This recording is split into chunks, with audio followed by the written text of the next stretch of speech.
Mike, with the momentum you were able to put together in that last inning and that great at bat by Luis, did you get the sense you were going to be able to pull off another walk-off? Yeah, I felt good about the whole game, quite honestly, the whole night. You know, I liked our bats, liked our approaches, good at bats on Corbin. You know, Lou was locked in, obviously Crony with a 2-run homer in the zone. You know, had some balls at guys. Bogey lined out twice to left. Liked our bats the whole way, and I felt good about it. Just couldn't stop them and couldn't get on top of them. Yeah. But was that a bigger version of Patrick Corbin that you saw tonight than maybe you've seen in previous seasons? Well, I saw him in 2019 in the NLCS, and he was pretty good then. Yeah, but yeah, I thought he threw the ball very well.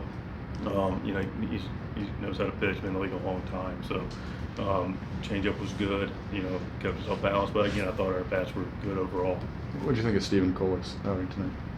You know, Steven was, you know, good at times. I think, you know, what hurt him is, you know, Crony's 2-run homer, get the 2-1 lead, you know, lead off, hit by pitch, and, you know, Higgy with the homer. That Higgy, man, 4 RBIs. Yeah.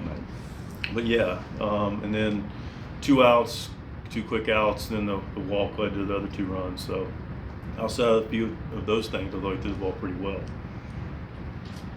What did you make of, I know you know Kyle very well, but we're going to kind of go back here and do that. Doesn't surprise me. I mean, you know, we've seen him really good. He's very well liked and respected in our clubhouse, and it's hard to see him on the other side. I know he's only here for a year, but created a lot of really good bonds, and he's just a quality guy and a quality player, and he's always performed well here. So yeah, talked to him before the game, talked to him a little bit last night, but just a good guy, man, a good player. And he hurt us tonight. You know, he was 4 RBIs. Cronenworth, left on left. Yep. He's been, I think it's really solid at bats lately. He really has. What have you noticed in those spots? He really has. You know, and Jake's a winner, man. You know, we talk about winners finding solutions. You know, you brought up last night. I believe you did, AJ, the 5 game-winning hits here at Petco. You know, Jake Cronenworth's that unsung hero some nights. I mean, last night was a clear hero, but just a grindy guy, man. Just a winning player that figures things out, and a really smart player, but a really talented player. And you know, he's looking to figure out a way to continue, and has, to be consistently good with his at-bats against everybody, including lefties, and it's showing off. Can you share his starting tomorrow yet? Is that out there? I'll announce when we get in the clubhouse. I think we're pretty close to it, but we'll know within 30 minutes, let you know. I'm not trying to be coy. Just want to make sure everybody's ducks in a row. Anything else? No. Yes, sir. Hey, Mike. Fernando is now batting .211 over the last 7 weeks.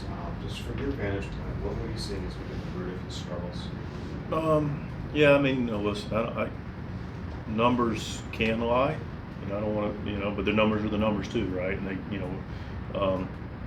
so it can be a little bit of both. What do I make of it? Combination of things. I know he, was hit some balls at people, like the at-bats tonight. He smoked the first, ball to third. He's going to get pitched really, really tough. That's part of it, but that's always going to be part of it with him. It's just a matter of, him, the game.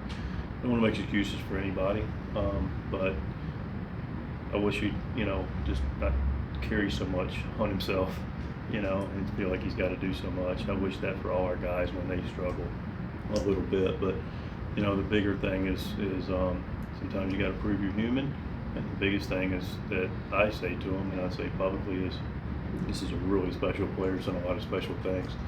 So let's don't forget who we are and who we are. And Fernando Tatis is a wonderful guy and an exceptional talent, and just go play and play the game. But those numbers are going to be skewed either way a little bit. They are what they are, but you look at it, and before you know it, they'll be right where we expect them to be, and they'll be in great shape, and we'll be applauding them, individually and as a city.